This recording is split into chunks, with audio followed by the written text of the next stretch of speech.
Hello everyone, this is Dr. Akshita. In this session, I'll be discussing about thyroiditis and Graves' disease. The outline of this session is as follows. First, let's see the definition and types of thyroiditis. Then we'll move on to Hashimoto's thyroiditis. We'll be discussing about the definition, etiopathogenesis, morphology and complications. Then de Quervain's thyroiditis, definition, etiopathogenesis, morphology and complications, followed by the discussion about the definition, etiopathogenesis, morphology and complications of subacute lymphocytic thyroiditis, Riedel's thyroiditis and Graves' disease. Now starting with thyroiditis, the definition. Thyroiditis is a group of disorder which is characterized by inflammation of thyroid gland. We have different types of thyroiditis based on the onset and duration of the disease. There are three types. We have acute, subacute and chronic thyroiditis. Acute thyroiditis, the examples are bacterial infection. Example, we have staphylococcus or streptococcal infection. Fungal infection, it can be caused by Aspergillus histoplasma, and acute thyroiditis can also be because of radiation injury. Next, in the type we have subacute thyroiditis. The examples are, we have subacute granulomatous thyroiditis. In that we have de Quervain's thyroiditis, giant cell thyroiditis and viral thyroiditis. Next we have subacute lymphocytic thyroiditis. Then we have tuberculous thyroiditis. The last in the type we have chronic thyroiditis. We have two examples under it. We have autoimmune thyroiditis caused by Hashimoto's thyroiditis, or also called as chronic lymphocytic thyroiditis. Next we have Riedel's thyroiditis. The acute infectious thyroiditis is very uncommon. Some of the morphologically important forms of thyroiditis from the list will be discussing further. The more common and significant types of thyroiditis are Hashimoto's thyroiditis. It is also called as chronic lymphocytic thyroiditis. Then we have granulomatous or de Quervain's thyroiditis, and we have subacute lymphocytic thyroiditis. So in the next few slides, I'll be discussing only about these important and significant types of thyroiditis. Now let's start with Hashimoto's thyroiditis. It is also called as chronic lymphocytic thyroiditis. The most common cause of hypothyroidism in areas of the world where iodine levels are sufficient is chronic lymphocytic thyroiditis or Hashimoto's thyroiditis. Age group affected is between 45 to 65 years of age, and this disease shows a female predominance of 10:1 to 20:1.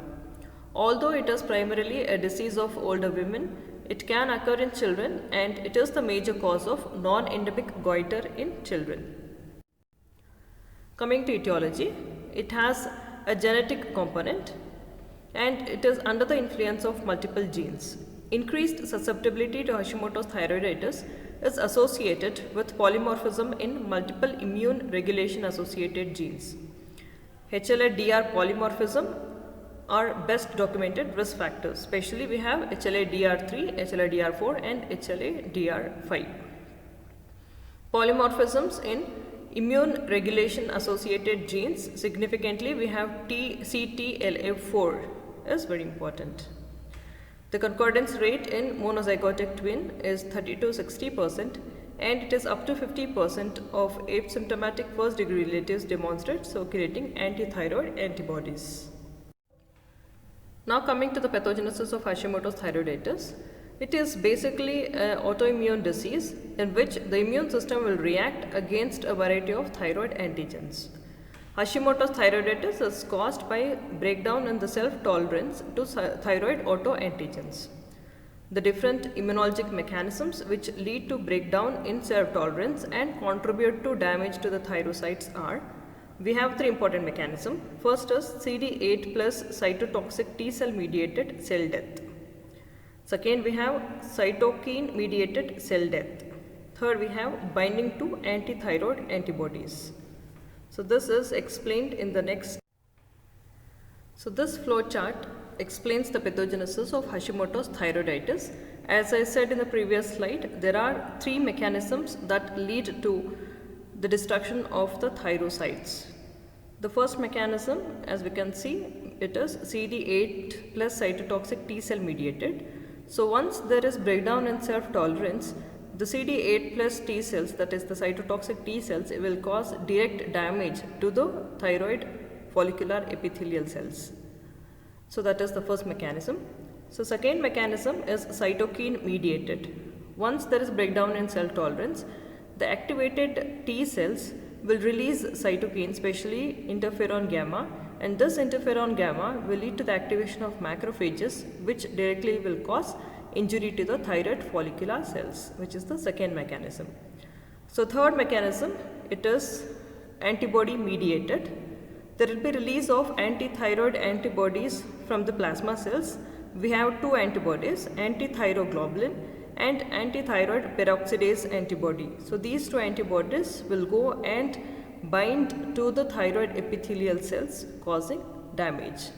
So this is antibody dependent cell mediated cytotoxicity. So these are the three important mechanisms how the pathogenesis occurs. Almost all patients with Hashimoto's thyroiditis will demonstrate anti-thyroid peroxidase, that is anti-TPO antibodies and anti-thyroglobulin antibodies. Now coming to morphology. So the thyroid gland is diffusely and symmetrically enlarged in Hashimoto's thyroiditis. In few of the cases, localized enlargement can also be seen. Coming to the gross examination. The thyroid gland is diffusely and symmetrically enlarged, the capsule is intact, and the gland is well demarcated from the adjacent structures. On cut surface, we can see here, the gland will be yellowish tan in color, it will be friable, firm, and it will be distinctly nodular. The cut surface will be nodular in appearance. This is very typical of Hashimoto's thyroiditis. Coming to the microscopy of Hashimoto's thyroiditis, there is extensive infiltration of the thyroid parenchyma by mononuclear inflammatory infiltrate composed of small lymphocytes and plasma cells. Also, in few cases, there will be presence of large lymphoid follicles with well-developed germinal centers. And the thyroid follicles will show destruction. So, the thyroid follicles will be of varying sizes. So this is another microscopic image of Hashimoto's thyroiditis. So left hand side we can see the thyroid follicles which are of varying sizes and some of which are very small and which has undergone atrophy. And the other end here we can see the lymphoid follicles with germinal centers which are composed of small lymphocytes. Another important feature of Hashimoto's thyroiditis is that the thyroid follicles will be lined by epithelial cells which have abundant eosinophilic granular cytoplasm. So these are called as Hürthle cells. So this is one more important feature of Hashimoto's thyroiditis, the presence of Hürthle cells. So these Hürthle cells are the epithelial cells which are lining the thyroid follicles which have abundant eosinophilic granular cytoplasm. And on ultrastructural examination, these Hürthle cells are composed of prominent mitochondria. And apart from this, in Hashimoto's, there will be increased interstitial connective tissue. So these are the microscopic features of Hashimoto's thyroiditis. Coming to complications, there is increased risk for the development of non-Hodgkin's lymphoma, and these patients are also predisposed to papillary carcinoma. Next, moving on to the clinical manifestations. In the usual clinical course, hypothyroidism develops gradually. In some cases, there will be transient thyrotoxicosis which is caused due to the disruption of thyroid follicles with secondary release of thyroid hormones. This is called as Hashimotoxicosis. So during this Hashimotoxicosis phase, the free T3 and the T4 concentrations are increased and TSH will be decreased. As a result, the radioactive iodine uptake is also decreased. And when hypothyroidism sets in, there will be T3 and T4 levels which will be decreased, and also there will be compensatory increase in TSH. So that is, hypothyroidism will be present. The clinical features are the patient may present with fatigue, dry skin and hair loss, constipation, weight gain, menorrhagia, poor memory, depression, cold intolerance, skin thickening due to increased dermal glycosaminoglycan content which traps water, which leads to non-pitting edema. So these are the hypothyroid features present in Hashimoto's thyroiditis. So the treatment of Hashimoto's thyroiditis, it can be thyroid hormone supplementation or surgery depending on individual cases. So now moving on to the next type of thyroiditis, we have subacute granulomatous thyroiditis, also called as decurrence thyroiditis. This decurrence thyroiditis is also called as subacute granulomatous thyroiditis, and it is much less common than Hashimoto's thyroiditis. Age group affected, it is between 30 to 50 years of age, and it is more frequent in women than in men. Subacute thyroiditis is believed to be caused by a viral infection or an inflammatory process which is triggered by viral infection. So majority of the patients will have an history of upper respiratory tract infection before the onset of thyroiditis. And here, in contrast to autoimmune thyroid disease, the immune process in decurrence thyroiditis is limited. Coming to morphology, on gross examination, the gland is firm, it has an intact capsule, and it may be unilaterally or bilaterally enlarged. So this is the gross image of decurrence thyroiditis. Here we can see the gland is enlarged. On cut surface, we can see there are few grey white areas which are firm. So there are areas of fibrosis. The microscopic features of decurrence thyroiditis are: there will be disruption of thyroid follicles with extravasation of colloid, which leads to polymorphonuclear infiltrate, which are composed of lymphocytes, plasma cells and macrophages. And also, this extravasated colloid will lead to exuberant granulomatous reaction. So there will be presence of many granulomas, and these granulomas will be composed of epithelioid cells and multinucleated giant cells. And some of these multinucleated giant cells will contain fragments of colloid within it. And finally, there will be healing which occurs by resolution of inflammation and fibrosis. So we can expect there will be areas of fibrosis also. So this is the microscopic image of decurrence thyroiditis. Here we can see there are numerous granulomas which are pointed by arrow. So these granulomas are composed of epithelioid cells, and also there will be presence of multinucleated giant cells which contain fragments of colloid within it. And right hand side we can see there are few colloid filled follicles, and there will be lymphocytic infiltration and destruction of these thyroid follicles. So this is one more microscopic image. So here we can see there is presence of collection of histiocytes with numerous multinucleated giant cells forming granuloma, which are indicated by arrow. And early in the lesion, some of the patients will also show neutrophilic microabscess. That is, there will be collection of neutrophils in the early lesions. Coming to the clinical features of decurrence thyroiditis, this form of thyroiditis is often acute. It is characterized by pain in the neck, particularly while swallowing. There will be presence of fever, malaise and variable enlargement of the thyroid gland. Transient hyperthyroidism may occur. So there will be disruption of thyroid follicular cells with release of excessive thyroid hormone, which leads to transient hyperthyroidism. The leukocyte count and ESR will be increased. With progression of the disease, what happens is there will be more and more glandular destruction. So because of this, there will be transient hypothyroid phase in the later part of the disease. The condition typically is self-limited, and most of the patients will return to euthyroid state within 6 to 8 weeks. So that's about decurrence thyroiditis. So next type of thyroiditis, we have subacute lymphocytic thyroiditis. So this subacute lymphocytic thyroiditis is also known as silent or painless thyroiditis. In a subset of patients, the onset of this disease will usually follow pregnancy, so it is also called as postpartum thyroiditis. So etiology of this: This disease is also likely to be autoimmune in etiology because circulating antithyroid antibodies are also found in majority of the patients. Age and sex, it mostly affects middle-aged women who present with a painless neck mass and features of thyroid hormone excess, that is hyperthyroid state. Clinical features, the initial phase of thyrotoxicosis is followed by return to a euthyroid state within a few months. In a minority of affected patients, the condition will progress to hypothyroidism and then it will return to normal in majority of the patients. The hyperthyroid stage, it averages around 3 to 4 months and the total duration of the illness will be less than a year.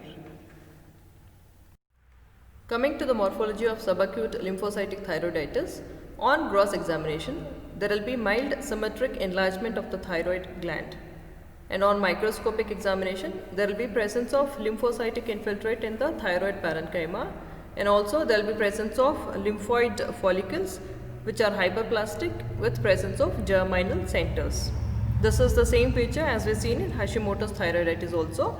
There will be presence of lymphocytic infiltrates and there will be lymphoid follicles with germinal centers in the thyroid parenchyma. But what we have to remember here is the Hurdle cell change which is prominent in Hashimoto's thyroiditis will not be seen here in lymphocytic thyroiditis. It will be very mild and there will be no presence of fibrosis. Fibrosis will be absent here, and also Hurdle cell change is not prominent in subacute lymphocytic thyroiditis. So now move on to another important type of thyroiditis called as Riedel's thyroiditis. Riedel's thyroiditis is also called as Riedel's struma or invasive fibrous thyroiditis. It is a rare chronic disease which is characterized by stony hard thyroid and is densely adherent to the adjacent structures in the neck.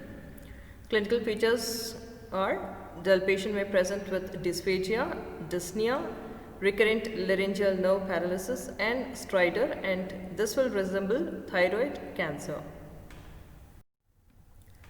Riedel's thyroiditis is common in females in 4th to 7th decades of life. Coming to etiology, it is unknown and it is found that Riedel's thyroiditis is a part of multifocal idiopathic fibrosclerosis which involves multiple organs. So this multifocal idiopathic fibrosclerosis is a group of disorder. This includes idiopathic retroperitoneal, mediastinal and retroorbital fibrosis and sclerosing cholangitis. So all of this may occur along with Riedel's thyroiditis in the patient. So it is a part of this disease. Coming to the morphological features, on gross examination, the thyroid gland is usually contracted. It will be stony hard and there will be asymmetric enlargement of the thyroid gland, and here the thyroid gland will be firmly adherent to the adjacent structures. And on cut section, the thyroid gland is hard to cut and there will be no lobulations. It will be just grey white and firm on cut section. So this is the gross image of Riedel's thyroiditis, and this we can make out the thyroid gland is on cut section, it is grey white, so it is firm with areas of fibrosis. Coming to microscopy, in Riedel's thyroiditis there is marked atrophy of the thyroid parenchyma. The follicular epithelial cells will be atrophied, it will be very small in size, and most of these follicles will be extensively replaced by fibrocollagenous material, and there will be focally scattered lymphocytic infiltrate, and also there will be invasion of adjacent muscle tissue by the process. There will be fibrosis which will be invading into the adjacent muscle tissue also. This is the microscopic image of Riedel's thyroiditis. So here we can make out in this image there is extensive fibrocollagenous replacement of the thyroid parenchyma. We cannot see any leftoid thyroid follicular cells in this picture. So there is presence of only collagen fibers, and in between we can make out there are small blue cells which are nothing but the lymphocytes. So this is another image. So here again we can make out there is extensive fibrosis, and in between there is presence of chronic lymphocytic infiltrate. There is extensive fibrocollagenous replacement of the thyroid follicle. So we have discussed about all important types of thyroiditis. So now let's move on to Graves' disease. Graves' disease is the most common cause of endogenous hyperthyroidism. The peak age of incidence is between 20 to 40 years of age. The men to women ratio is 1:10, and here Graves' disease is characterized by hyperthyroidism, ophthalmopathy and dermopathy. So these three you have to remember. There will be hyperthyroidism, ophthalmopathy and dermopathy. The genetic susceptibility associated with polymorphism in multiple immune regulation associated genes like HLA-DR3, CTLA-4 and PTPN22, it is very important. Coming to the pathogenesis of Graves' disease, it is basically an autoimmune disease. So there will be breakdown of self-tolerance to thyroid autoantigens, and there will be production of thyroid autoantibodies. The important autoantibodies are thyroid stimulating immunoglobulin, growth stimulating immunoglobulin and TSH binding inhibitor immunoglobulin. So these antibodies will bind to the TSH receptor which is present on the thyroid follicular cells. Upon binding, there will be stimulation of this thyroid follicular cells which will result in increased levels of thyroid hormones, and also there will be hyperplasia of the thyroid gland. So because of this there will be hyperthyroidism and also thyroid gland enlargement. So this is the pathogenesis of Graves' disease. Coming to the morphology, on gross examination, the thyroid gland will be symmetrically enlarged. There is diffuse hypertrophy and hyperplasia of thyroid follicular epithelial cells. The weight will be increased, it will be over 80 grams, and on cut surface the thyroid gland will be soft and it has meaty appearance. So here in the picture you can make out this is the Graves' disease affected thyroid gland which is enlarged, and we can make out it is pink in color and it has meaty appearance. On microscopic examination, we can see there will be presence of thyroid follicles which are hyperplastic with prominent papillary infoldings. So in the image we can see there are thyroid follicular epithelial cells which are showing prominent papillary infoldings. And these thyroid follicles are lined by the epithelial cells which is columnar, and there is presence of colloid in the center with prominent scalloping where it abuts the epithelium. This is one important feature of Graves' disease. So this is another microscopic picture. In this again we can make out there is presence of many thyroid follicular cells.